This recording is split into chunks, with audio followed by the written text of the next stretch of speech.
नमस्कार। आइए सुनते हैं शिवानी जी की लिखी कहानी चांद। कहानी अच्छी लगे तो प्लीज़ चैनल को लाइक, शेयर और सब्सक्राइब ज़रूर करिएगा। अपने शोख नीले रंग के घेरदार गरारे को किसी नृत्य प्रवीणा बाई जी किसी कुशल घुमेर के साथ फैलाकर वह अपने प्रिय टीले पर बैठी थी। बौनी कमीज के चटक गुलाबी रंग की पारदर्शी झलक के बीच उसका दुस्साहसी निर्लज्जता से किया गया उन्मुक्त यौवन प्रदर्शन देख किसी भी संस्कारी कुलवधू के तन बदन में आग भड़क सकती थी। फिर भी न जाने उस कलूटी के चेहरे में क्या आकर्षण था कि जो भी उधर से गुजरता उसे एक बार मुड़कर देख ही लेता।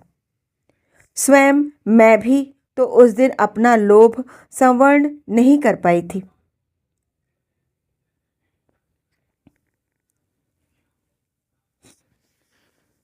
स्वयं मैं भी तो उस दिन अपना लोभ संवरण नहीं कर पाई थी।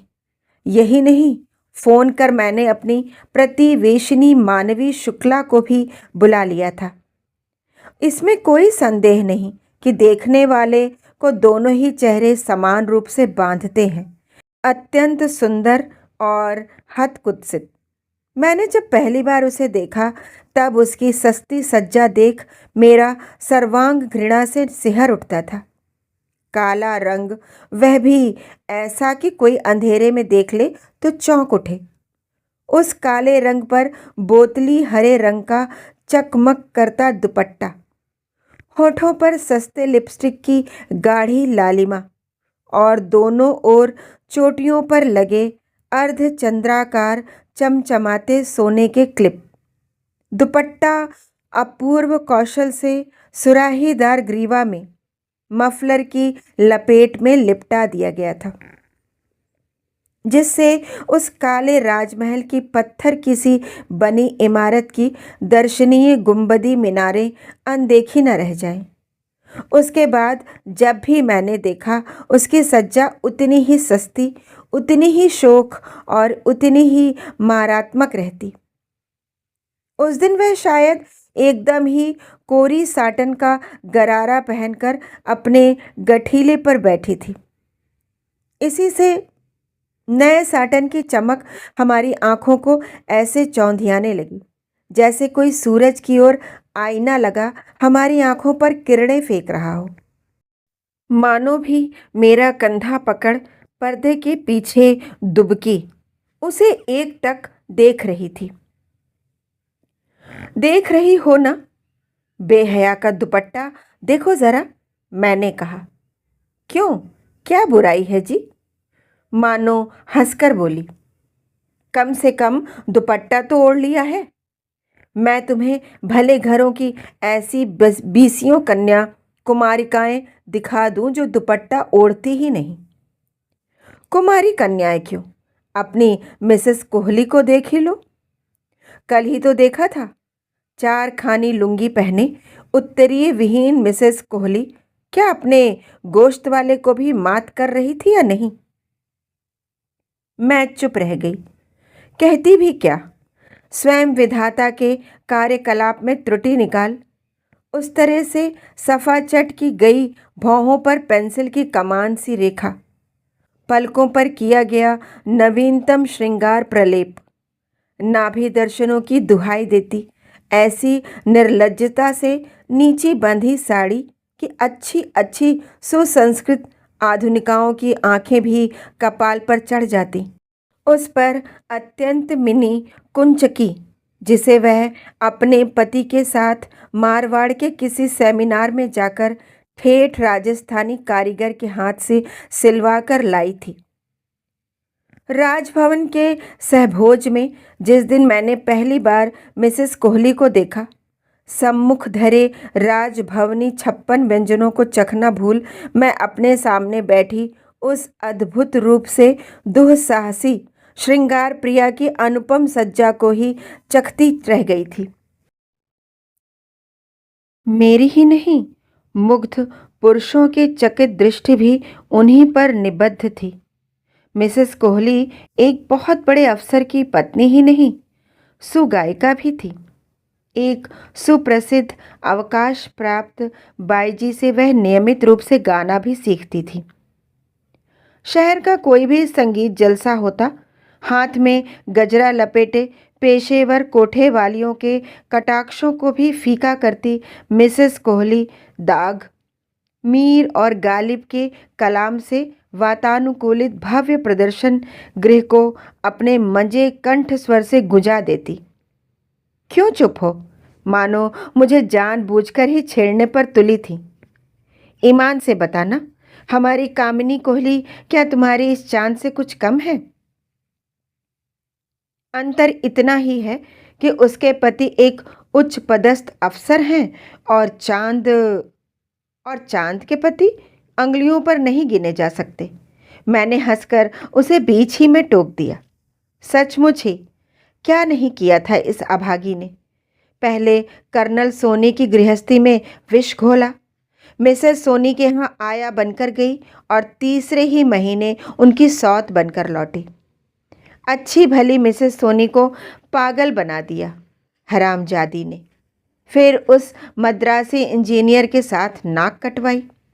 पर एक बात माननी पड़ेगी, मानो ने हंसकर कहा, रुचि है छोकरी की, बड़ी ही शिकार पर टूटती है। क्यों? नहीं, ऐसी बात नहीं है। मैंने कहा था, केवल खीर मिष्ठान ही नहीं चखती महारानी, भुने चने लाई से भी परहेज नहीं है अभागी को। मतलब? मानो मोढ़ा खींचकर बैठ गई। देख लो ना खुद। मैंने उसे हाथ पकड़ाकर खड़ा कर दिया था। एक लंबा चौड़ा पठान सा रिक्शा चालक रिक्शा रोककर उसके सामने खड़ा हो गया, एकदम ओडिसी की मुद्रा में, छाती पर दोनों हाथ धरकर, बाकी अदा से गर्दन पीछे झटक अपने कटाक्ष का अचूक हथगोला फेंका और रिक्शा चालक वहीं पर चित्त हो गया। हम दोनों पर्दे की ओर से वह सस्ती नौटंकी देख रही थीं। उसने फटी बनियान को उठाकर विवर्ण पाजामे के नाड़े में बंधा बटुआ खोला और एक एक के 2-3 पांडुजीर्ण नोट निकाल लिए। एक बार इधर उधर देख उसने फिर वही पत्र पुष्प आराध्य देवी के चरणों में रख दिए। बेचारी की ना जाने किन किन थकानप्रद रिक्शा यात्राओं से अर्जित की गई गाढ़े पसीने की वह कमाई हमारे देखते ही देखते फुर्र से हवा में उड़ गई। उसके जाते ही चांद ने आइसक्रीम वाले की ठेला गाड़ी को रोका, पल भर को उसे भी अपने कटाक्षों में बांधा और 3 के दाम देकर 4 बाल्टियां एक साथ लेकर खाने लगी। आइसक्रीम वाले ने शायद कम पैसे मिलने की शिकायत की, जिस पर तुनक कर उसने अपना काला मोटा अंगूठा उसे दिखा दिया। चांद की वह अनोखी अदा देख वह काना आइसक्रीम वाला गदगद होकर कुछ जोर से ही कह बैठा, क्यों नाराज होती हो महारानी, पूरी गाड़ी ही तेरी है, और दूं? देख रही हो ना। मैंने मानो को ठसकाया। हाड़ मांस जल जाते हैं इसे देखकर। दिन रात यहीं बैठी यही सब करती रहती है। हर फ्लैट में जवान लड़के लड़कियां हैं। तुम ही सोचो क्या असर पड़ता होगा उन पर मानो को अभी भी उसी निगोड़ी से सहानुभूति थी। कैसी बचकानी बातें करती हो जी, वह कहने लगी। यह ना होती तो उन्हें क्या कुछ और नहीं मिल सकता? हिंदी फिल्मों की कैबरे नर्तकी को भी हटा पाओगी क्या तुम? मुझे तो भाई इस शोख लड़की पर तरस ही आ रहा है। ना जाने किस कुंठा ने इसे ऐसा बना दिया है। किसी भली सहृदया स्वामिनी के हाथ में पड़कर इसी की काया पलट हो सकती है। तब तुम ही क्यों नहीं रख लेती इसे? कई बार मुझसे आया ढूंढने को कह चुकी हो। यह नौकरानी क्या बुरी है? क्या पता शायद तुम्हारे संस्कारशील गृह का गंगाजल इसे भी पवित्र कर दे। मैंने तो मजाक ही किया था, पर मानो को क्या निश्चय लेने में कभी देर लग सकती थी। मैं उसे रोकती इससे पहले ही वह उसे तालियां बजा हिश हिश कहकर पुकारने लगी थी। पहले चांद ने देखा और अपनी गर्वीली ग्रीवा ऐसे फेर ली जैसे कुछ सुना ही ना हो। पर फिर मानो ने कुछ जोर ही से हाँक लगाई। अरे ओ लड़की, बहरी हो गई क्या? जी, मुझे बुलाया? वह बड़ी नम्रता से उठी और उसकी घेरदार नीला गरारा अंतहीन नीला आकाश सा ही दूर दूर तक फैल गया। हाँ जी, और क्या?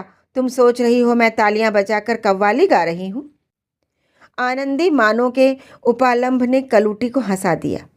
सचमुच ही उसके स्वच्छ दांतों की छवि अनुपम थी।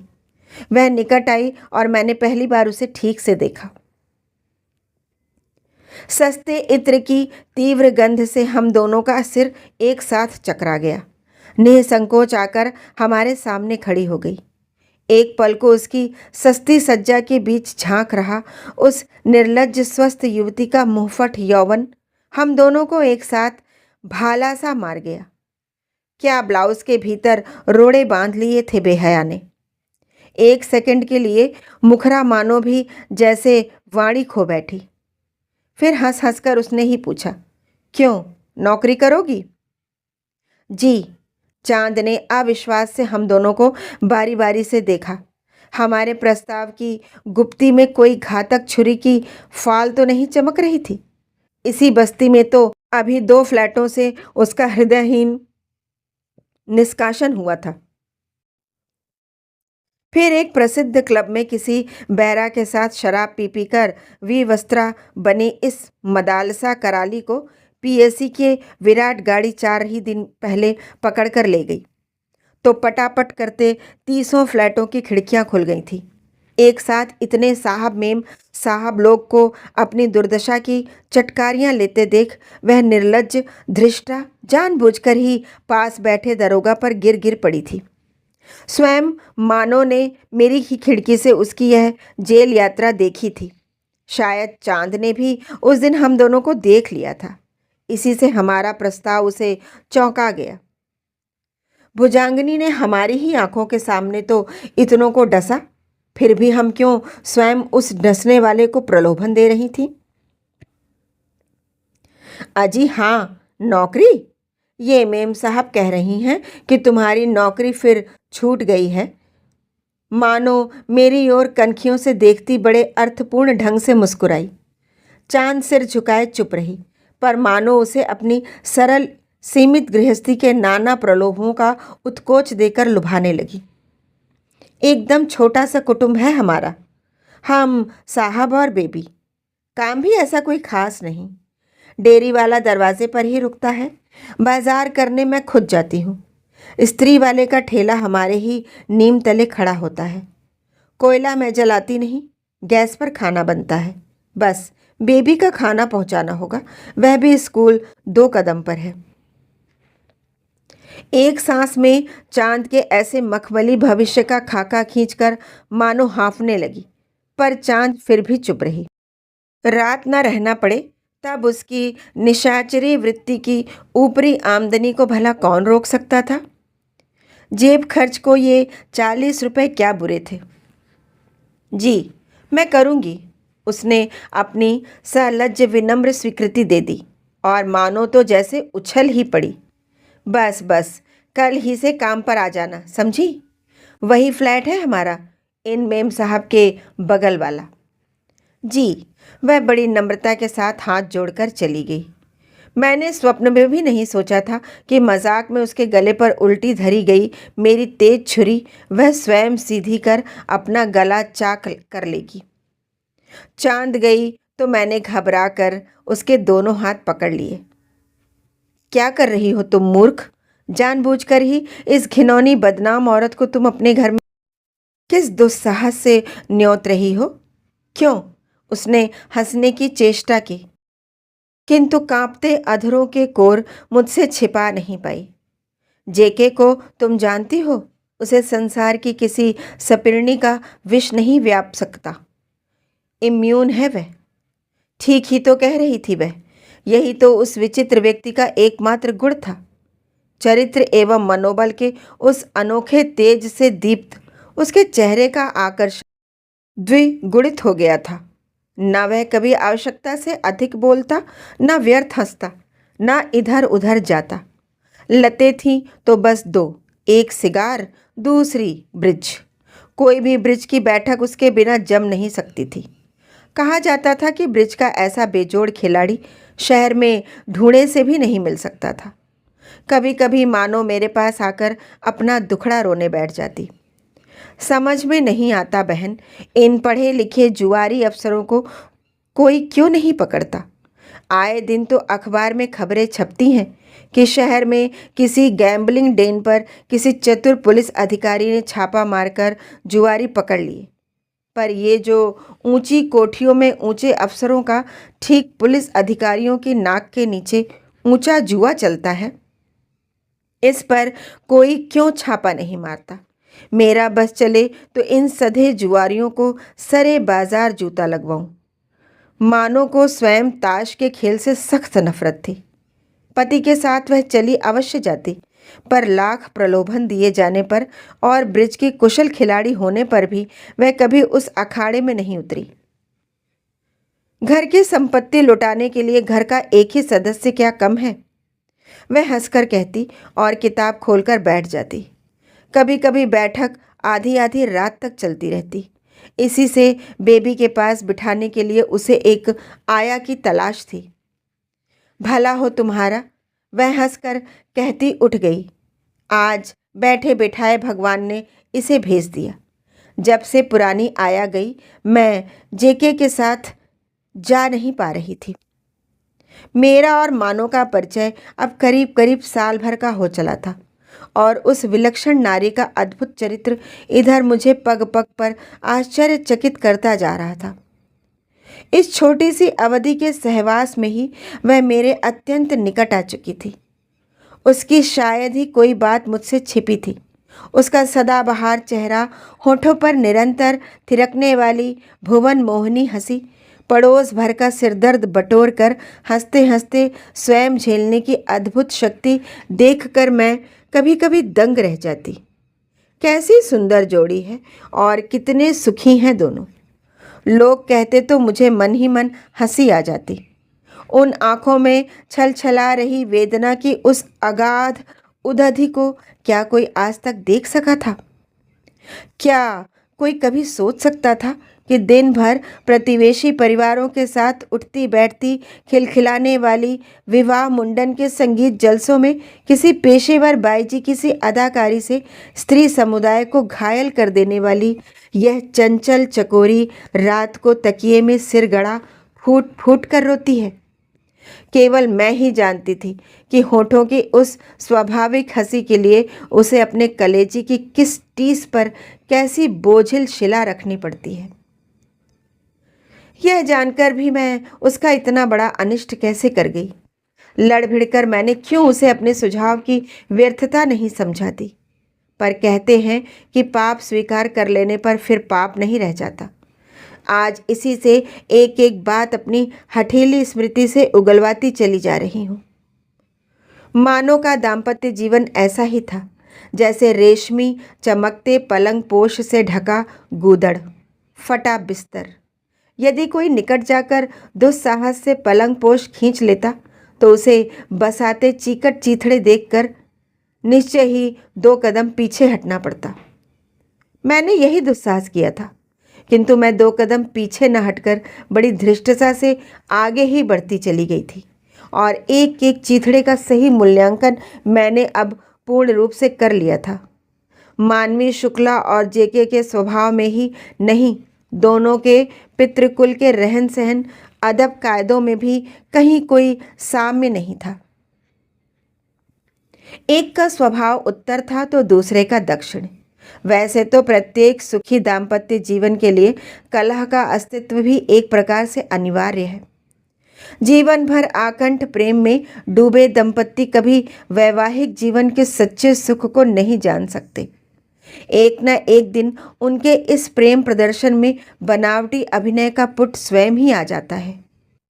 जीवन भर कबूतरों की भांति चोंच में चोंच दिए गुटुरगु करना भी भला कोई जीवन है? स्वस्थ राजनीतिज्ञ की भांति पति भी प्रखर विरोधी के अभाव में स्वयं ही कुंठित होकर जड़ हो जाता है। किंतु मानवी को देखकर मेरी धारणा अब धीरे धीरे बदलने लगी है। यह तो एक ऐसी जोड़ी थी जिनका नित्य का कलह कभी कभी मेरा भी सिरदर्द बन उठता था। उस गृहस्थी का संधि विराम कभी शत्रु पक्ष को आश्वस्त नहीं कर पाता। मानवी के पिता ने कानूनी घुट्टी में घोल कर पिया था। उसके परिवार के वकीलों ने अपनी दक्ष दलीलों से कांवर भर भर कर धन बटोरा था। मानवी पिता की मुँहलगी इकलौती संतान थी। मातृहीना पुत्री को साहबी शिक्षा दिलाकर जब साहब ने भावी जमाता जामाता जैसे सुनहले सपने देखे थे, उन्हें स्वयं चूर चूर कर मानवी ने स्वेच्छा से ही प्रौढ़ दहेजू जेके के कंठ में वरमाला डाली थी। जिस व्यक्ति के कठोर व्यक्तित्व पर वह रीझी थी, वही धीरे धीरे उसके लिए अभिशाप बन बैठा। मानवी को शोक रंगों से लगाव था और जेके लाल रंग देखते ही सांड सा भड़क उठता। मानवी को तला भुना मिर्च मसालेदार खाना रुचता था। जेके ने शायद पत्नी को ही और चढ़ाने के लिए अपनी अपूर्व इच्छा शक्ति से पेट में अल्सर की छोटी मोटी नर्सरी बना ली थी। अब वह केवल मूंग की दाल और उबली लौकी खाता था। कभी कोई जलसा होता तो मानवी बड़ा सा जूड़ा बनाकर बेले का गजरा लगा लेती और फौरन ही जेके तुरुप लगा देता। क्यों, कोठे में बैठने जा रही हो क्या? बस उसी क्षण गजरा नोच नोच जूड़ा बिखेर भूतनी सी बनी मानो कोप भवन में घुस जाती। एक शेर था तो दूसरा सवा शेर। न जेके दबता न मानो झुकती। इसी से दोनों ही नित्य सांप नेवले की भांति तने रहते कि अवसर पाते ही कौन किसे पहले दबोच ले। मुझे तो लगता था कि दोनों के बीच यदि वह चांद सी बीबी न होती तो निश्चय ही आपस में दिन रात खनकते। कांच के ये दोनों बर्तन कब के टूट गए होते। विवाह के पूरे 5 वर्ष के पश्चात मानो की जीवन मरुभूमि को वात्सल्य वृष्टि ने सिंचित किया था। हिरोशिमा की जली झुलसी भूमि में उपजे प्रथम तृणाअंकुर की ही भांति अब दग्ध 2 प्राणों को जीना सिखा रही थी। मानो का कहना था कि उसकी सौत की अतृप्त आत्मा ही उसके दाम्पत्य जीवन के नित्य कलह का कारण है। जेके के प्रथम और अंतिम प्यार का प्रतीक बनी उसकी अशरीरी आत्मा उसके जीवन में निरंतर मंडराती रहती है। न जाने कितनी बार वह मानो को सपनों में आकर चेतावनी दे गई है कि वह एक न एक दिन उससे प्रतिशोध लेकर ही रहेगी। वह अब भी उसी की याद में खोया खोया रहता है। मैं जानती थी कि वह उसे कभी भूल नहीं पाएगा। उसने एक दिन मुझसे कहा, तब उसने तुमसे विवाह क्यों किया? मैंने पूछ लिया। तुम भूल जाती हो। उसकी उदास आंखें अपनी विगत कोर्टशिप की स्मृतियों में रस भीनी हो उठती। विवाह मैंने उससे किया था, उसने नहीं। वह तो किसी गुरु से दीक्षा लेने हरिद्वार जा रहा था। उस वैराग्य के कारण को भी दुर्भाग्य से मानो जानती थी। उसकी प्रथम पत्नी रिश्ते में मानो की ही मौसेरी बहन थी। बेहद नाजुक, गोरी, दुबली सी उस लड़की में असाधारण कुछ भी नहीं था। वह वैसी ही साधारण लड़की थी जैसे उन दिनों हर हाई स्कूल पास लड़की हुआ करती थी। पर जेके उसके पीछे दीवाना था। मानो की वही सौत जेके को 8-8 पृष्ठ के प्रेम पत्र लिखकर पत्र का आरंभ और अंत बड़े कौशल से छिपाकर अंग्रेजी कविताओं के कोटेशन लिखवाने अक्सर मानो ही के पास आती थी। फिर अचानक ही असमय प्रसव ने उसके सुखी वैवाहिक जीवन का अंत कर दिया। मानो का विवाह हुआ तो लोगों को जेके के सौभाग्य से निश्चय ही ईर्ष्या भी हुई होगी, क्योंकि स्वस्थ सुंदरी मानो का व्यक्तित्व असाधारण था। चेहरा ही नहीं, बुद्धि का कोठा भी हटा ठसाठस भरकर ही वह पति की उजड़ी वीरान गृहस्थी संभालने आई थी। यही प्रखर बुद्धि तो उसकी शत्रु बन गई। पुरुष पति रूप में, पितृकुल के वैभव में, व्यक्तित्व में पत्नी का लोहा मान सकता है, किंतु बुद्धि में यदि पत्नी का पलड़ा भारी हो तो वह तिलमिला उठता है। एक ही महीने में वह जान गया कि मानो के ज्ञान के भंडार की तुलना में उसका ज्ञान कोश एक प्रकार से रिक्त ही है। पहली भोली अल्हड़ पत्नी को वह जैसे तर्जनी पर नचा सकता था, इसे नहीं नचा पाएगा। यही नहीं, उसने जरा भी ढील दी तो यह विलक्षण युवती उसे चट अपने ही अंगूठे तले दबा देगी। इसी से वह आरंभ से ही सावधान हो गया। अपने कठोर अनुशासन, गांधीर्य एवं अनुकरणीय आदर्श की अमिट लक्ष्मण रेखा में अपनी दूसरी पत्नी को बांधकर वह स्वयं घेरे से दूर छिटक गया। किंतु फिर भी मानो ने हार नहीं मानी। अपने गृह कला की दुर्गंध को वह अपने आनंदी स्वभाव की अगरू से मिटाकर उड़ा देती, पर मेरे नथुनों को वह छल नहीं पाई। इलायची खा लेने पर भी क्या लहसुन की तीव्र महक पूर्ण रूप से दब सकती है? प्रायः ही उच्च स्वर में गरज रहे जेके का पुरुष कंठ स्वर बेधड़क मेरी खिड़की से सरकता मेरे कानों में चला आता, और फिर मानो की दबी सिसकियां। एक तो उस अनोखी बस्ती में जोड़ों में बने वे फ्लैट गढ़न और दर्शन में एकदम श्यामी जुड़वा थे। एक फ्लैट की धड़कन जब किसी दूसरे की धड़कन बन सकती थी, और एक फ्लैट की छींक खांसी निर्लज्ज डकार अनजाने अनचाहे दूसरे फ्लैट में जाकर कभी भी अपना अवांछित टेप बजा सकती थी। इसी से उस दिन से जब मानो मुझे दिखती तब मैं हंसकर उसे छेड़ देती। क्यों जी, सौत का प्रेत आज फिर आया था क्या? वह भी हंसने की चेष्टा करती, पर उसके सुंदर होंठ कांप कर रह जाते। मैंने एक बार उसे बुरी तरह डांटा भी था। स्वयं अपने ही मन में एक व्यर्थ अंधविश्वास का जाल बुनती वह किसी फूहड़ मकड़ी की भांति स्वयं ही अपने जाल में फंसकर प्राण दे रही थी। कैसा आश्चर्य है मानो, मैंने उसे समझाने की चेष्टा भी की थी। तुम पढ़ी लिखी होकर भूत प्रेत और झाड़ फूक की बातें करती हो। न जाने कब उसे उसकी महरी ने बता दिया था कि उसकी मरी सौत उसे दिन रात सताती है, एक पल चैन से नहीं रहने देती। दिन रात उसका पति उसे मारता है। इसी से उसने किसी अघोरी नट को सौत के भूत भगाने को देहात से बुलाया है। मानो को फुसलाकर वह 50 रुपये भी ठग ले गई थी। कितनी मूर्ख हो तुम मानो, मैंने उसे झिड़क दिया था। क्या करती, वह खिसियाए स्वर से कहने लगी थी। सुना, नट ही मरी सौत से पिंड छुड़वा सकते हैं। कल उसे झाड़ने आएगा। 2 मुर्गे, 1 बोतल शराब, 8 अंडे और 30 रुपये, यही फीस है उसकी। इसी से तो मैंने दे दिए। चलो, मेरी सौत नहीं उतरती तो किसी की तो उतरे। वह हंसने लगी। छी छी मानो, तुम भी उसकी बातों में आ गई। देख लेना, 50 रुपये का खुद डकार जाएगी। मैंने कहा, नहीं नहीं, ऐसी बात नहीं है। मैं कल जाऊंगी उसकी झाड़ फूंक देखने। तुम भी चलो ना, देखें तो सही कैसे भगाती है उसकी सौत। और फिर भी कुछ उसका कुतूहल, कुछ स्वयं मेरा, मुझे भी वहाँ खींच ले गया। ताड़ी की भयानक दुर्गंध से बसाता वह औघड़ अवधूत पालथी मारकर बैठा था। पास ही सम्मिलित टांगों के बंधन में बंदी 2 पुष्ट मुर्गे भय से बार बार फड़फड़ा रहे थे। एक ओर टूटे 8 अंडों की जर्दी बिखरी पड़ी थी, दूसरी ओर मूंज की झूला सी चरपाई पर मानो की महरी। हमें देखकर न वह उठी, न उसने अभ्यर्थना का ही अभ्यास दिया।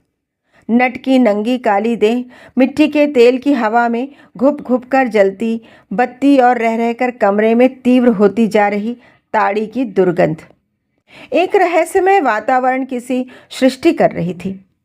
नट ने एक बार हमें लाल लाल आंखों से देखा, फिर एक चीख मारकर मेहरी के पास खड़ा हो गया।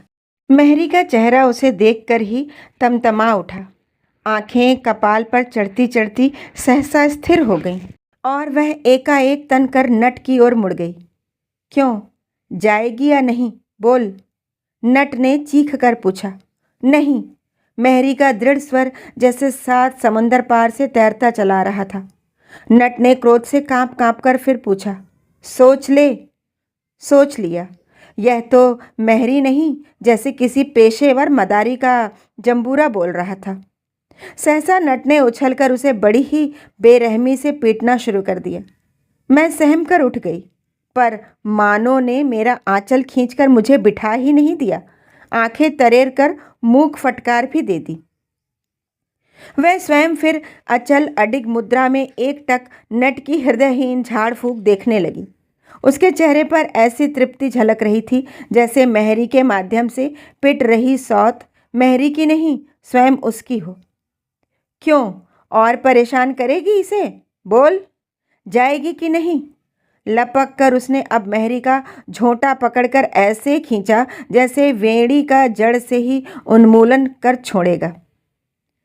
ऐसे भयानक मार खाकर भी दुबली पतली मेहरी कैसे हंस रही है, यह रहस्य मैं आज तक नहीं सुलझा पाई।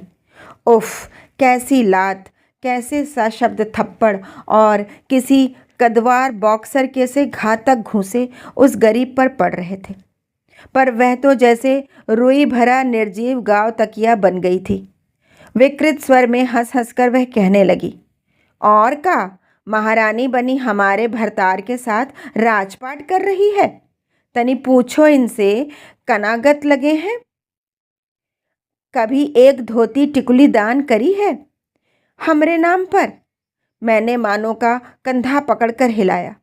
चलो मानो, घर चले, ना जाने कैसे लग रहा है। पर मानो तो जैसे स्वयं किसी ट्रांस की मीडियम बन गई थी। उसका चेहरा एकदम सफ़ेद पड़ गया था। मेहरी की सौत क्या अप्रत्यक्ष रूप से उसे भी चेतना दे गई थी। तब बोल, साड़ी टिकुली लेकर इसे छोड़ेगी कि नहीं?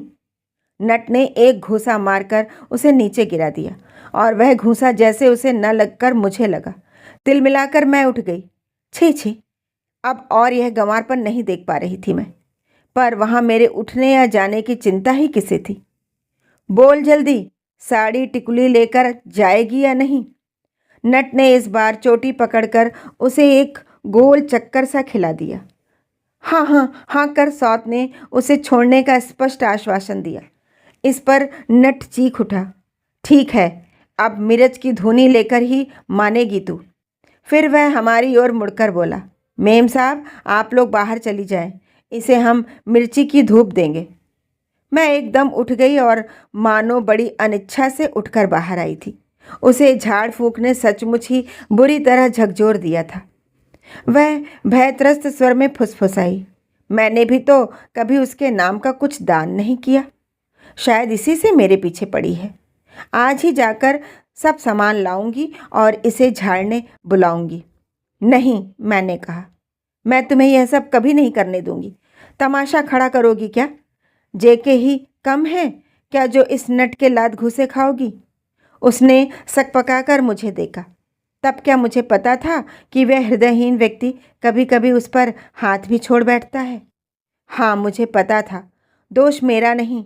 जैसा कि मैं पहले भी कह चुकी हूँ, हम दोनों के जुड़वा फ्लैट की पारदर्शी दीवार का था। तुमने मुझ पर फिर हाथ चलाया। मैं जानती हूँ तुम पर किसी की दुष्ट आत्मा सवार है। मानो का सिसकियों से कांपता कंठस्वर अर्धरात्रि की स्तब्धता को चीरता सीधे मेरे शयन कक्ष में चला आया था। किंतु दूसरे दिन उस उत्फुल्ल चेहरे पर रात्रि कलह की एक रेखा भी मुझे ढूंढने पर नहीं मिली थी। संध्या को दोनों को एक साथ घूमते देख मैं दंग रह गई थी। तब क्या दोनों किसी नाटक का रिहर्सल कर रहे थे? कैसी विचित्र जोड़ी थी यह। इसी से उस वैचित्र के चौखट में सहसा मढ़ गया। तीव्र नैना चांद का चमकता चेहरा मुझे बार बार शंकित करने लगा। यह ठीक था कि क्रोधी जेके के दुर्दश व्यक्तित्व दर्पण में किसी भी सुंदरी का मुखारबिंद कभी प्रतिबिंबित नहीं हो सकता था। पर चांद सुंदरी होती तो मुझे कोई चिंता न थी। उसकी अटी सटी देह केवल प्रेयसी की देह थी। उसका असंवृत अंचल कहीं पत्ता न हिलने पर भी किसी अदृश्य हवा के झोंके में स्वयं ही उड़ता रहता। चलते फिरते उठते बैठते उन मदालस नैनों की दृष्टि प्रेरणीय पुरुषों को किसी मदनोत्सव के निमंत्रण पत्र बांटती चली जाती थी। वह सड़क पर निकलती तो स्त्रियां घृणा से आंखें फेर लेती, पर राह चलते पुरुषों में से शायद ही कोई ऐसा निकलता जो उसे एक बार मुड़कर न देख लेता। यह सब मैं नित्य ही न चाहने पर भी अपनी खिड़की से देख लेती थी। इसी से मानो को मैंने एक बार फिर समझाया। मानो, मैं मानती हूँ कि जेके पर तुम्हारा पूर्ण विश्वास है, पर मैंने उस छोकरी की एक एक कुटिल चाल इसी खिड़की से देखी है। ओह, मानो हंसी। क्यों जी, तुम क्या सोचती हो? उस घिनौनी सूरत पर कोई पढ़ा लिखा संभ्रांत व्यक्ति भी रीझ सकता है? पुरुष केवल चेहरे पर ही नहीं रीझता मानो। देखती नहीं, उस सांचे में ढली काली देह में केवल नारित्व है और कुछ नहीं। चेहरे के सौंदर्य से देह के सौंदर्य का आमंत्रण पुरुष के लिए कहीं अधिक घातक सिद्ध हो सकता है, समझी? पर वह समझने के मूड में ही कहाँ थी। दूसरे ही दिन मेरे पार्श्व के फ्लैट में चांद की धौत चंद्रिका छिटक गई। फिर तो नित्य ही मानो चांद पुराण लेकर बैठ जाती। भाई, गजब की गुणी लड़की है। देखने में भले ही लोहा हो, गुणों में तो खरा सोना है। चाहे किसी जौहरी की कसौटी पर कसवा लो।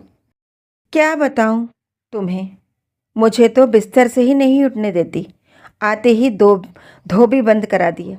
बोली, मेम साहब, आप थोड़ा आरारोट मंगा दीजिए। धोबी से बढ़िया कलफ दूंगी।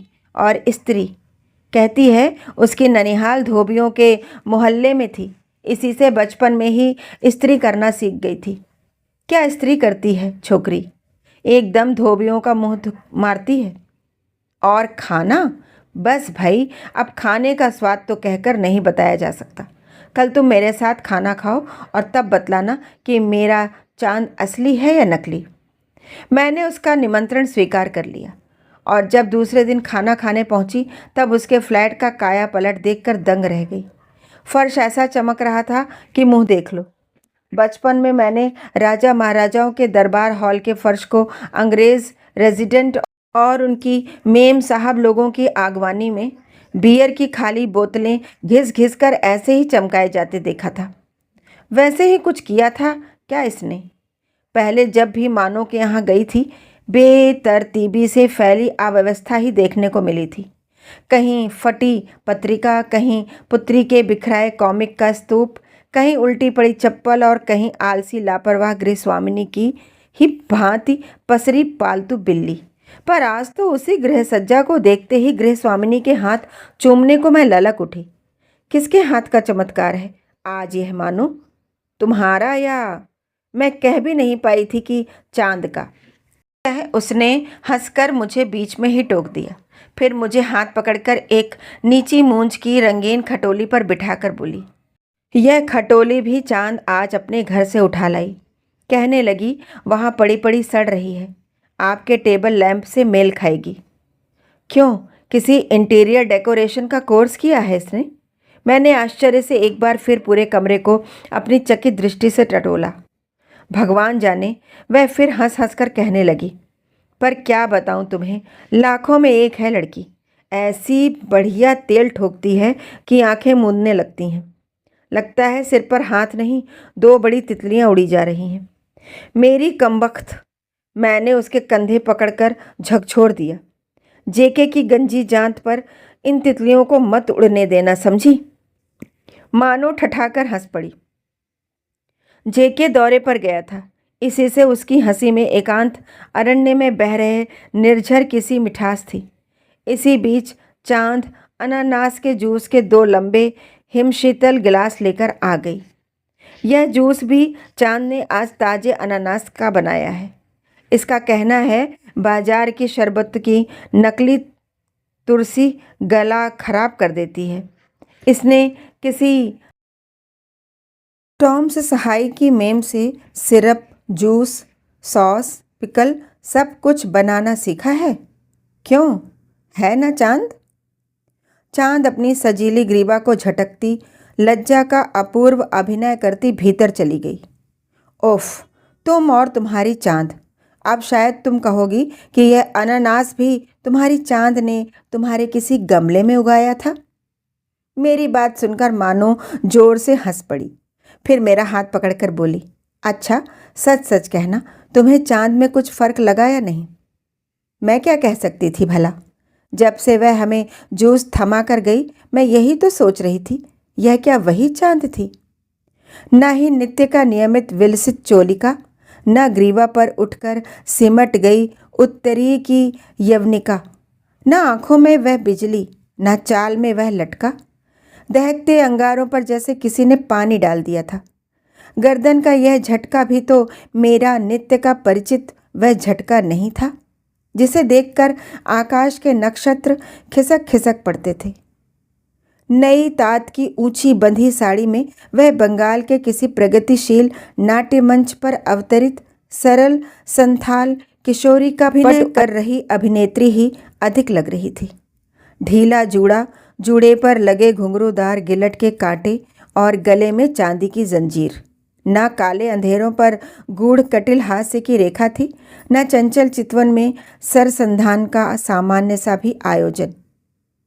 खाना लगा दूं मेम साहब? उसने बड़ी नम्रता से पूछा। हाँ हाँ लगा दे, मानो ने कहा।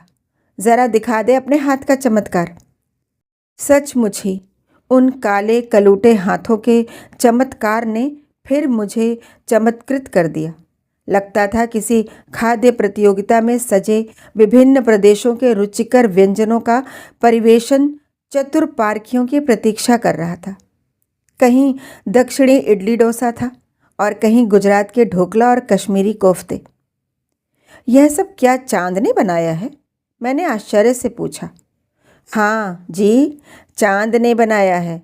और कौन खानसामा बैठा है यहाँ? हंसकर मानो ने मुझे प्लेट थमा दी।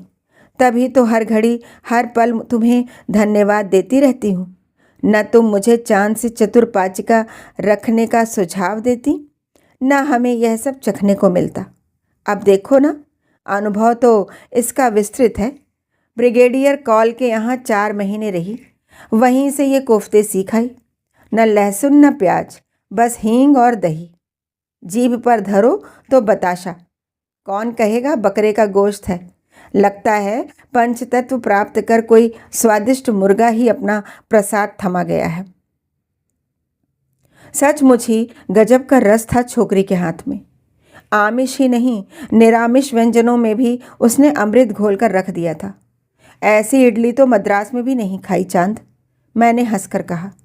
खाओगी भी कैसे? चांद की मुग्धा स्वामिनी स्वयं ही उसके क्रेडेंशियल्स मुझे थमाने लगी। हमारी चांद 4 महीने सुब्रमण्यन के यहाँ जो रही, वहीं से इडली डोसा उपमा सांभर सब बनाना सिखाई है।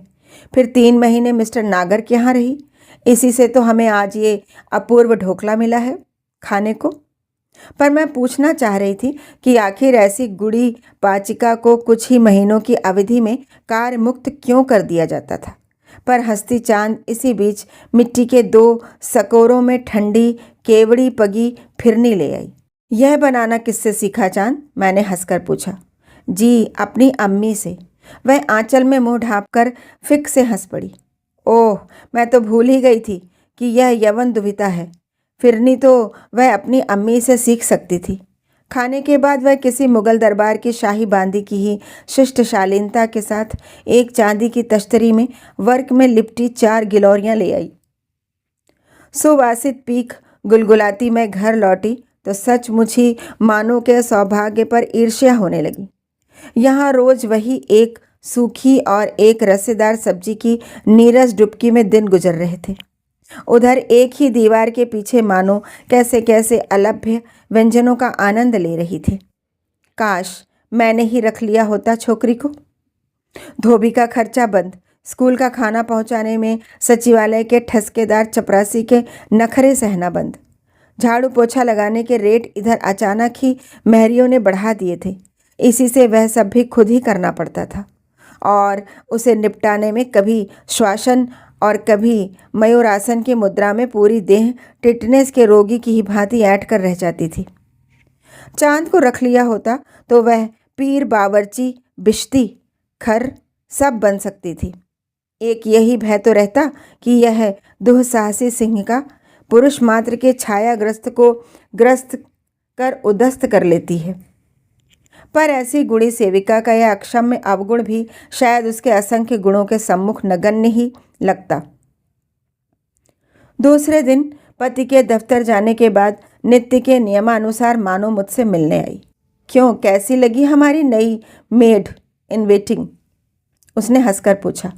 सच गजब की लड़की है भाई। अब तो मैं पुरुषों को दोष नहीं देती, पर यह तो बताना मानो, तुमने इसकी सजधज में कौन सी जादुई छड़ी फेर दी? मतलब? मानो ने हंसकर पूछा।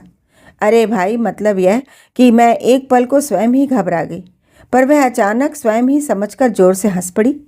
ओह समझी, जानती हो, वह फुसफुसाकर कहने लगी, ऐसा कुछ भी नहीं पहनती अभागी। उसकी गढ़नी ऐसी बेतुकी है। मैं भी यही समझती थी कि शायद यह सस्ते पैडेड ब्रास खरीद लाई होगी कहीं से। पहले तो समझ में नहीं आया कैसे उससे कहूँ। फिर एक दिन मौका देखकर मैंने उसे चौके के एकांत में ही घेर लिया। देखो चांद, मैंने कहा, आज तक बात दूसरी थी। तुम अब हमारे यहाँ रहती हो, तुम्हें अपना ओढ़ना पहनना, खाना पीना, उठना बैठना भी हमारे घर के सांचे में ढालना होगा। मैं तो छुआछूत नहीं मानती, पर कभी जात बिरादरी वाले आ गए तो तुम्हारा चूड़ीदार गरारा देखकर भड़क जाएंगे। मैं तुम्हें कल ही 2 पेटीकोट साड़ी ब्लाउज ला दूंगी, वही पहनना। अच्छा जी मेम साहब, उसने ऐसी भोली अदा से कहा कि उसके जिस मिनी परिधान की मैं कड़े शब्दों में आलोचना करने आई थी, वे मुंह ही में घुलकर रह गए। शायद मैं कुछ कह भी न पाई, पर अचानक मेरी दृष्टि उसके चेहरे से फिसलकर नीचे अटक गई। नहीं नहीं, मुझे कुछ कहना ही चाहिए, सोचकर मैंने हिम्मत की। देखो चांद, मैंने फिर फुसला कर उससे स्पष्ट शब्दों में कह दिया, तुम जो यह सब पहनती हो ना, इसे भले घर की लड़कियां नहीं पहनती। क्यों मेम साहब? उसके सरल प्रश्न की निर्दोष खनक मुझे चौंका गई। वह ऐसे गर्दन मोड़कर मुझे देख रही थी जैसा सहसा चौंकाया गया निर्दोष शिशु माँ का स्तन छोड़कर किसी को देखता है। मैं एक पल को हकबका गई, फिर मुझे साफ साफ कहना ही पड़ा। ओह, वह हंसी। और जानती हो उसने क्या किया? क्या? मैंने पूछा। एकदम कुर्ती उठाकर टॉपलेस बनी मेरे सम्मुख खड़ी हो गई। मैं तो कुछ भी ऐसा नहीं पहनती मेम साहब, उसने कहा। फिर उसके चेहरे पर एक शिकन भी नहीं आई। लज्जा से माथा कट गया मेरा। लोग हजारों रुपए खर्च कर विदेश जाते हैं, ओह कलकत्ता देखने, मैंने व्यंग से हंसकर कहा। और तुमने बैठे बैठाए मुफ्त में ही यह नाटक देख लिया। तुम्हें तो मजाक ही सूझता है। मानो इस बार झुंझली उठी। पर तुम ही बताओ, अब वह जो एनसीसी के जवानों की भांति सीना तानकर चलती है, उसमें दोष उसका है या स्वयं विधाता का? उसकी इस बेजोड़ देह का सौंदर्य निश्चय ही उसे एक अनोखा मॉडल बना सकता है। विदेश जाने पर शी कैन अर्न डॉलर्स।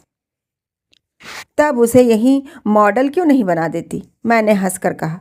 आजकल तो संभ्रांत गृहिणियों में बुटीक खोलना एक फैशन सा बन गया है।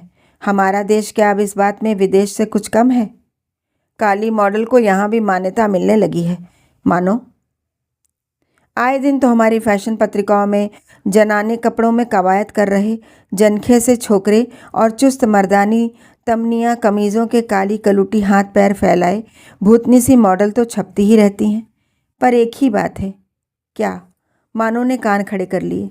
लग रहा था उसे मेरा मौलिक सुझाव सचमुच ही प्रभावित कर गया है।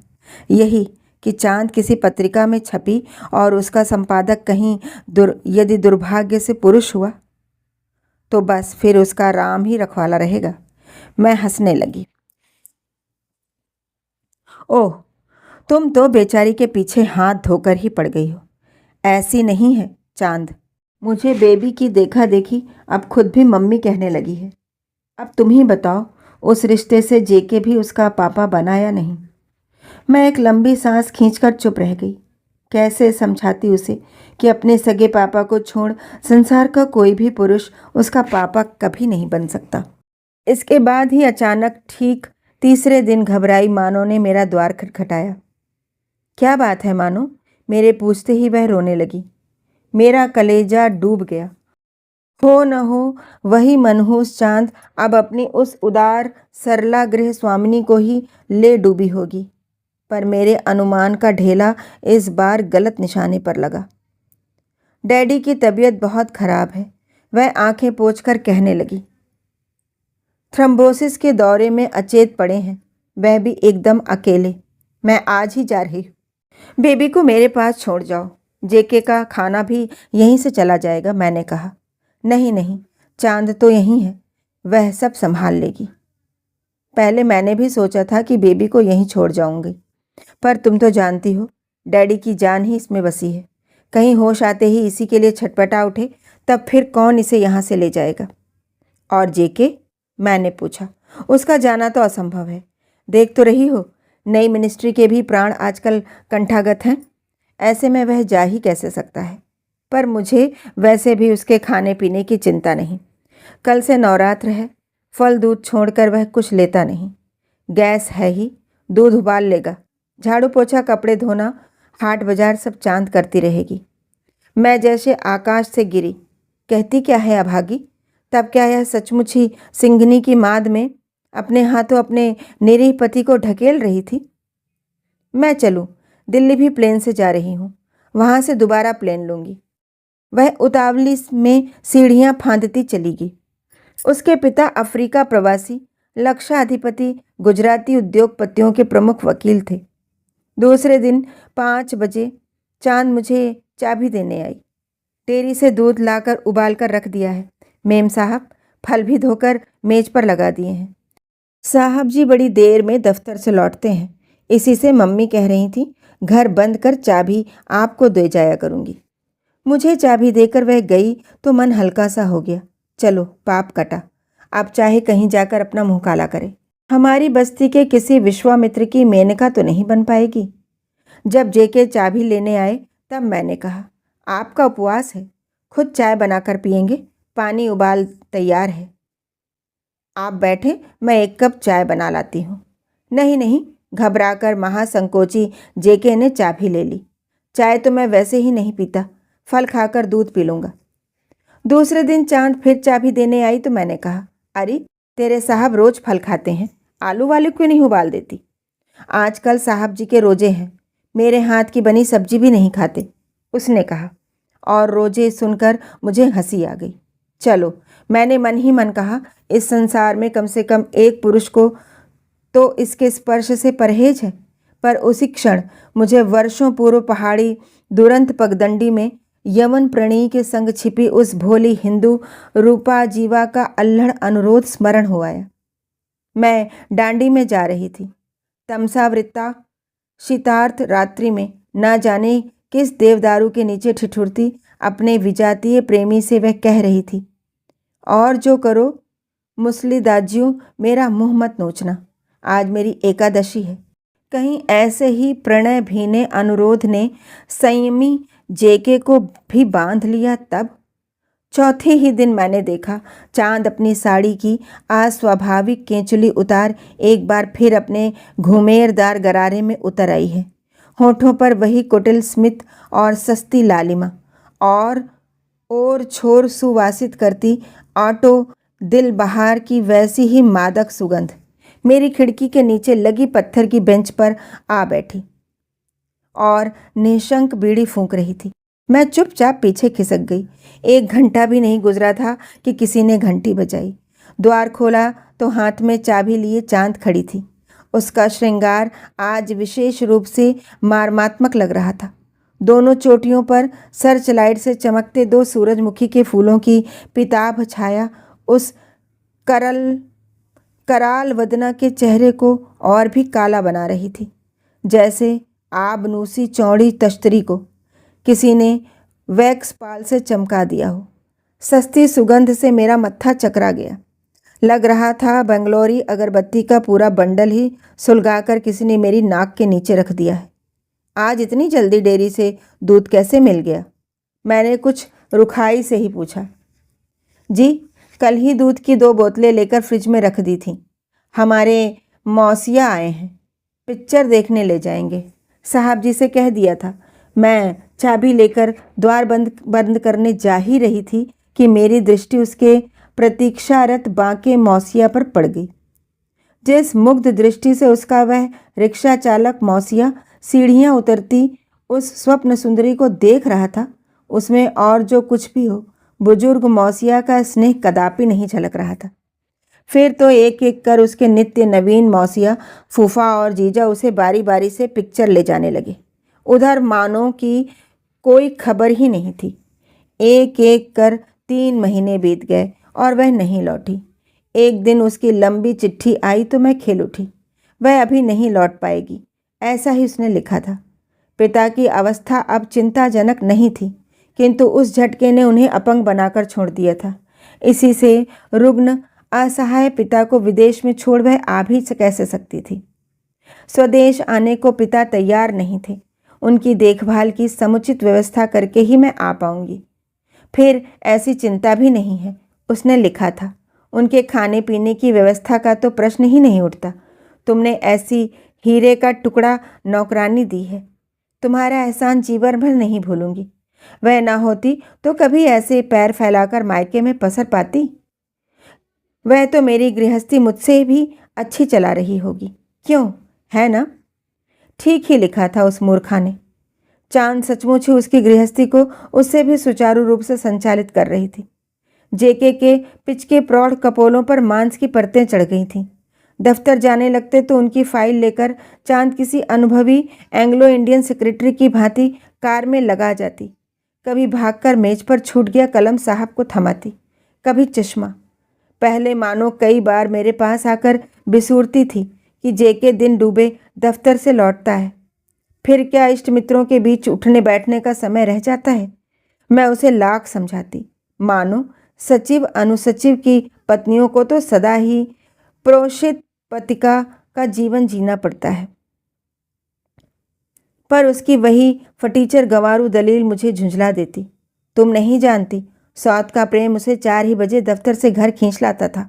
यही नहीं, मुझे तो इधर जेके की खलवाट चिकनी चांद में ढूंढ वृक्ष पर वसंत आगमन में उग आए नए नए कपोलों के से नवीन सगुच्छ की संदिग्ध पूर्ण कालिमा भी दिखने लगी थी।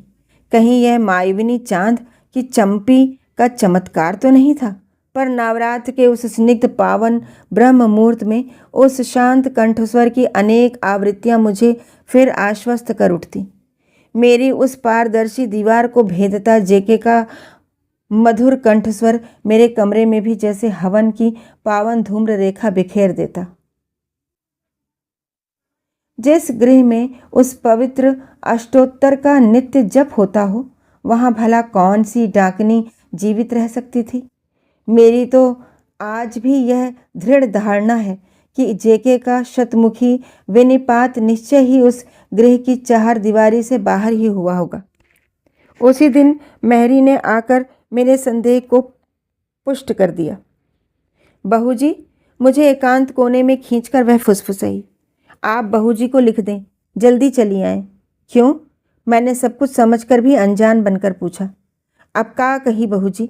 ओ, मुँह झोंसी पटरानी बनी बैठी है। और वह भी धीमे स्वर में फुसफुसाई। क्या कहती हो मेहरी? मैंने अविश्वास से कहा, पर शायद मेरा स्त्रियोचित कुतूहल मेरी आंखों में झलक उसे और भी प्रगल्भा बना गया। हाँ बहू जी, राम कसम, आज हम पानी भरने एकदम चौके में चली गई। साहब खाना खा रहे थे और पटरानी मेज पर बैठी हंस हंस कर बतिया रही थी। कौन? अब मेरा फूहड़ प्रश्न अपढ़ मेहरी को झंझोड़ गया। और कौन? वह चंदा शहजादी, उसने होंठ बिचकाकर कहा। मुझे काटो तो खून नहीं, तब क्या बात सचमुच ही यहाँ तक बढ़ गई थी? आप आजा चिट्ठी छोड़ दे बहू जी। ई बेहया तो का पता और कितना घर बर्बाद करी है। यह मेहरी क्या अकेली हम दोनों की मेहरी थी? 8 गृहों की यह सम्मिलित चेरी घर घर का जूठन साफ भी करती थी और कभी वही जूठन उसी तत्परता से इधर उधर बिखेर भी देती थी। इसी से चंदा शहजादी की चोरी और सीना जोरी की खबर निश्चय ही उन 8 परिवारों की चूरन चटनी बन जाएगी। फिर मूर्ख जेके को क्या अपनी ऊंची नौकरी का भी भय नहीं रहा होगा। नया मंत्रिमंडल एक से एक रौबीले लाल दहकते अंगारे से ऊंचे अफसरों को अपने न्याय चिमटे से पकड़ पकड़ कर आए दिन पानी में बुझा दाएं बाएं फेंक रहा था। किसी दुश्मन ने चुगली खा दी तो बच्चों को मिनटों में नौकरी से हाथ धोने पड़ेंगे। नहीं, अब देरी करना ठीक नहीं था। एक सखी के नाते मेरा यह कर्तव्य था कि मैं मानो को अविलंब दुर्घटना स्थल पर पहुंचा दूं, चाहे उसका दाम्पत्य जीवन फिर चिता ही क्यों न चढ़े। मरने से पहले मुंह तो देख लेगी अपने सौभाग्य का। मैंने अपनी कहानियों में आज तक ऐसे प्रसंगों के न जाने कितनी बार सहज सृष्टि की है। पति का विश्वासघात मेरी लेखनी के लिए अछूता विषय नहीं है, किंतु मानो को पत्र लिखने बैठी तो पहली बार मुझे ऐसा लगा कि मेरी लेखनी का शैथिल्य मुझे भी निष्प्राण कर उठा है। मैं हाथ की कलम को तोड़ मरोड़ ही रही थी कि चांद आकर खड़ी हो गई। क्या बात है, आज भी तुम्हारा कोई मौसिया पिक्चर दिखाने आया है क्या? मैंने व्यंग से हंसकर पूछा। जी में आ रहा था कि एक झापड़ मारकर कलिया का मुंड उत्तर से दक्षिण दिशा को मोड़ दूं। बेहया, सस्ती औरत। जी नहीं, मेम साहब शाम को आ रही हैं और अभी अभी घर से खबर आई है कि हमारी भौजाई को दस्त हो रहे हैं। फौरन अम्मा को लेकर देहात चली आओ। उसकी विपन्न मुद्रा देखकर शायद मैं प्रभावित भी हो जाती, पर मैं जानती थी कि अपनी विधवा दुराचारिणी जननी की वह एकमात्र संतान है। तब यह भाई ससुरा अचानक कहाँ से जन्मते ही ब्याह कर बैठा? क्या तुम्हारी सगी भौजाई है? मैंने कठोर स्वर में पूछा। जी, एकदम सगी, उसने कहा। मैं समझ गई उस काल्पनिक भौजाई का हैजा भी परिस्थितिवश गढ़ी गई कलूटी के कलुषित मस्तिष्क की खोखली उड़ान भर थी। आप चाबी रख लें, तबीयत ठीक होते ही हम लौट आएंगी। वह मुझे चाबी थमाकर एक प्रकार से दौड़ती चली गई। मैं जानती थी वह कभी नहीं लौटेगी। इधर जेके भी तो बौरा गया था। बदनाम माँ बेटी की इस जोड़ी के लिए उसने अपना गेस्ट रूम ही खोल दिया था। लाख चिके डाले, ऐसी बातें कहीं छिपाए छिपती हैं। चांद के जाते ही जेके ने माँ बेटी के अस्थायी आवास से उनका रहा सहा सामान भी उठवाकर बड़े ही कौशल से बाहर कर दिया। किसी जन्मजात हत्यारे की भांति फिर उसने रक्त के एक एक छींटे को ही रगड़कर नहीं मिटाया। जल्दी जल्दी में छूट गई एक आध चूड़ीदार चुन्नी को भी जला दिया। जब यह होली जल रही थी तब ही सीआईडी को भी मात देती मेहरी वहां पहुंचकर यह खबर दे गई थी। मैंने मौका देखकर मेहरी की मुट्ठी गर्म कर दी। जैसे भी हो, अपनी सखी के इस दुर्भाग्य प्रकाश को प्रेस में जाने से पूर्व ही नष्ट करना मेरा कर्तव्य था।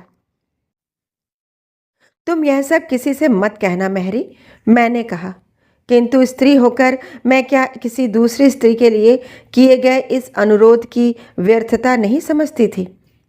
संसार की कौन सी स्त्री भला इस कठिन अनुरोध को अंत तक निभा सकती है? अपने 8 बच्चों के साथ उनके अकर्मण्य पिता की भी कस्में खाती। मेहरी 10 का नोट लेकर चली गई। प्राण रहते वह यह सब किसी से नहीं कहेगी। मानो आते ही भागकर मुझसे मिलने चली आई थी। क्यों, कैसी लग रही हूँ मैं? मोटी होकर लौटी हूँ ना मायके से? वह हंसी, पर मैं नहीं हंस सकी। वह क्या जान पाएगी कि जिस प्राणों से प्रिय अंगूठी को वह यहाँ छोड़ गई थी, उसकी अनुपस्थिति में उसके हीरे नगीने को ही किसी वंचक ने बदल दिया है। वह सचमुच ही मोटी होकर लौटी थी। चेहरे का पीलापन चला गया था। इतने दिनों पश्चात पति को देखने का उल्लास सुंदर चेहरे पर सहस्त्र किरणें छोड़ रहा था। पर देखो ना, हमारी चांद तो हमारे आते ही देहात चल दी। सुना उसकी भाभी को हैजा हो गया है। मुझे तो डर है कहीं उसे भी कुछ न हो जाए।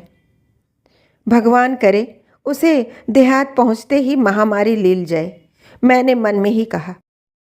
उधर जेके ने अधैर्य से हाँक लगाई, मानो मानो। देखा कैसे बौराए जा रहे हैं, लाज शर्म कुछ नहीं है इन्हें, उसने कहा और ब्रीड़ा का अबीर पूरे चेहरे पर ऐसे छलक गया जैसे अभी अभी डोले से उतरी चौथ की दुल्हन हो। वह चली गई, पर कहते हैं कि खून एक दिन स्वयं बोल उठता है। हत्यारे ने हत्या का एक एक निशान तो मिटा दिया, पर फिर चूक ही गया। ठीक 12 बजे रात को किसी ने मेरा द्वार खटखटाया। मैंने पूछा, कौन? मैं हूँ, मानो, उसने क्षीण स्वर में कहा। मैंने द्वार खोला तो उसे देखती ही रह गई। रूखे बाल, उतरा चेहरा और फूली फूली आंखें। अरे, तबीयत ठीक नहीं है क्या? आओ आओ भीतर, मैंने कहा। नहीं, वह फुसफुसाई जैसे नींद में चल रही सोमनेबुलिस्ट हो। क्या? मैंने अविश्वास से पूछा। कहाँ जा रही हो? यह देखो, उसने गिलट के घुंघरू जड़े कई कांटे मेरे पैरों के पास ऐसे फेंक दिए जैसे हाथ में कुलबुला रहे बिच्छू हों। मुझे ये जेके के तकिए के नीचे मिले। ये ना भी मिलते तब भी मैं समझ गई थी। इतने दिनों बाद मैं लौटी और वह पीठ फेर कर सो गया, ठीक जैसे भरे पेट शिशु सोता है। मैं तकिया खिसकाने लगी तो ये कांटे, उसका कंठ एक पल को वाष्प स्तंभित हुआ, पर फिर वह आवे गहीन स्वर में कहने लगी। वह हमेशा जूड़े की कांटे खोलकर सिरहाने रख कर सोती थी। कई बार मेरे कमरे में भी तो सोई थी। कहती थी, कांटे गड़ते हैं मम्मी।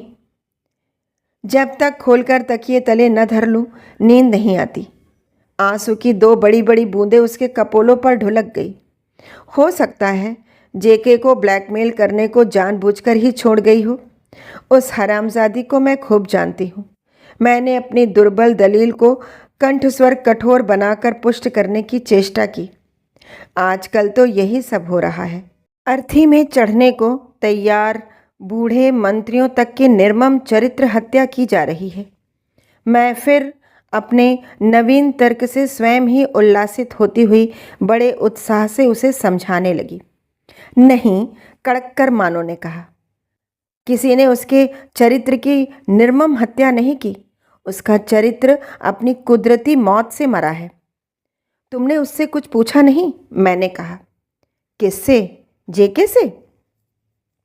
वह हंसी।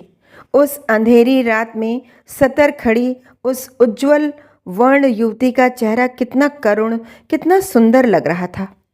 कैसे लिखूं? न ललाट पर बिंदी थी, न हाथों में चूड़ियाँ। सफ़ेद साड़ी से मेल खा रहा सफ़ेद चेहरा। लगता था अपने ही हाथों से अपना सुहाग उतार कोई सद्यः वैधव्य दग्ध पाषाण हृदय विधवा ही मेरे सम्मुख खड़ी है। वह कहने लगी। मैंने जगाकर पूछा, जेके, ये चांद के कांटे तुम्हारे तकिए के नीचे कैसे आ गए? उत्तर उसने नहीं, उसके चेहरे ने उसी क्षण दे दिया। मैं नहीं जानता, मैं नहीं जानता। वह बुरी तरह हकलाने लगा। मुझे उस पर तरस भी आ गया। लगता था अभी अभी रो पड़ेगा। जिस कठोर पति की कड़क सुनकर मैं थर थर काँपती थी, आज उसे ही मेरी कड़क थर थर कंपा रही थी। पता नहीं कौन छोड़ गया इन्हें। वह बिस्तरे पर ही बैठकर नमाज सी पढ़ता स्वयं बड़बड़ाने लगा। मैं नहीं जानता, मैं नहीं जानता। पर मैं जान गई थी कि उन कांटों को वहाँ कौन छोड़ गई थी। उसने क्या कांटे ही छोड़े थे? वह तो अपने सस्ते इत्र की खुशबू जेके के तकिए, चादर, हर कमीज़, हर रुमाल की बखिया में गूंथ गूंथ कर छोड़ गई थी। अच्छा हुआ बेबी को मैं वहीं छोड़ आई। अच्छा, चलूँ बहन? इतनी रात को तुम अकेली स्टेशन कैसे जाओगी? मैंने घबरा कर पूछा। चली जाऊंगी। अब मुझे जीवन भर अकेले ही तो चलना है। यह क्यों भूल जाती हो? उसकी करुण हंसी मेरा कलेजा बींध गई। मैं ही तो उसके इस दुर्भाग्य के लिए उत्तरदायी थी। जहाँ भी रहूंगी, हमारी मैत्री की स्मृतियाँ मेरे जीवन की सबसे सुखद स्मृतियाँ रहेंगी। उसने चलते चलते मेरे दोनों हाथ अपनी मुट्ठी में बांध लिए। कंठ का गंभर घुटक कर मैंने उसे भीतर खींचने की व्यर्थ चेष्टा की। आज रात को सोच लो मानो, जीवन भर का रिश्ता ऐसे नहीं तोड़ा जाता। मैंने नहीं तोड़ा बहन, वह तो विधाता ने तोड़ दिया है। मुझे मत रोको। गाड़ी तो सुबह 5 बजे जाती है, पर 30 फ्लैटों की आंखें सुबह मुझे घूरें, चीरें, फाड़ें, यह साहस नहीं है मुझ में। वह तो बेबी डैडी के पास रह गई। वह होती तो पूरी बस्ती में खबर फैल जाती कि हम आ गए। सिवा तुम्हारे और शायद किसी ने भी मुझे आते देखा न जाते। मैं उसे रोक नहीं पाई। सचमुच ही शायद उसे किसी ने नहीं देखा था, क्योंकि कहीं भी उसके आगमन और मायके प्रत्यावर्तन की चर्चा नहीं हुई। उसके जाने के ठीक 7वें दिन चांद अवश्य लौट आई। मैं एक दिन उठी तो देखा सिंघिका अपने प्रिय गठ टीले पर जमी है। वह नील वर्णी गरारा और चमकता दुपट्टा जी में आया। उस तुंग कुचा निर्लज्ज कलूटी को धक्का दे नीचे गिरा। पच्च से मुंह में थूक दूं। मुझे देखकर भी उसने न नित्य की भांति हाथ जोड़े न हंसी। पहले आइसक्रीम वाले को रोककर 4 बाल्टियां खरीदी। 3 के दाम देने लगी तो उसने दाम और मांगे। बड़ी अदा से गर्दन झटक कर वह बोली, शाम को घर पर आकर दाम ले लेना, समझे? उस उदार आश्वासन से काने की बुझी आंख भी जैसे दप्प से जल उठी। हाँ हाँ, पूरी गाड़ी तुम्हारी है भवानी। वह गाड़ी ठेलता चला गया तो देखते ही देखते उसने एक साइकिल सवार को अपने कटाक्ष के कांटे से खींचकर धरा पर पटक दिया। जल बिन मीन सा तड़पता वह मोटा शिकार भी संध्या को घर आने का मीठा निमंत्रण लेकर गदगद होकर चला गया। फिर आया पठान सा ऊंचा उसका पूर्व परिचित रिक्शा चालक। मैंने अतीत के उस स्नेही मौसिया को पहचानने में भूल नहीं की। चलोगी नहीं? उसने पूछा। टाइम हो रहा है। नहीं, आज हम नहीं जाएंगे, दिल उदास है। एक चोटी को पीछे फेंक वह चाबी का गुच्छा हवा में उछालने लगी। किसी प्राचीन मंदिर की भित्ति चित्रांकित कंदुक क्रीड़ारता सुर सुंदरी की ही भांति वह सहसा बंकिम मुद्रा में खड़ी हो गई। कैसा दिल उदास है चोट्टी का? मैं मन ही मन दांत पीसकर बुदबुदाई। क्या उदार स्वामिनी के निष्कासन से ही दिल उदास था उसका? वाह, हम तो स्टेशन की सवारी छोड़कर आए हैं आपकी खातिर। अच्छा चलो। प्रणय के अनूठे त्याग ने शायद उसकी उदासी का मेघखंड उखाड़ दिया। उसने दोनों हाथों से गरारा ऐसे उठाया जैसे विदेशी चलचित्र की तारिका अपना भारी गाउन उठाकर मखमली फर्श पर चल रही हो। वह मुस्कुराकर रिक्शे में बैठी तो चालक ने एक फर्शी लगाकर पूछा, कहाँ चलूं सरकार? पता नहीं उसने क्या कहा, पर अपना सस्ता चश्मा ठीक कर खर्र से पैडल मारता हवा में तैरने लगा। कभी सोचती थी क्या सोचकर उसके माँ बाप ने इसका नाम धरा होगा, चांद। पर अब सोचती हूँ इससे बढ़िया नाम इसका और हो ही नहीं सकता था। गगन के चंद्र के धरा पर चरण रखते ही तो मानव अपना शारीरिक संतुलन खोकर शून्य अंतरिक्ष में हाथ पैर छोड़कर तैरने लगता है, और धरा के इस चंद्र के सम्मुख आते ही मानव उसी विवशता से अपना संतुलन खोकर मूर्ख बना शून्य अंतरिक्ष में बौराने लगता है। कहानी सुनने के लिए बहुत बहुत धन्यवाद।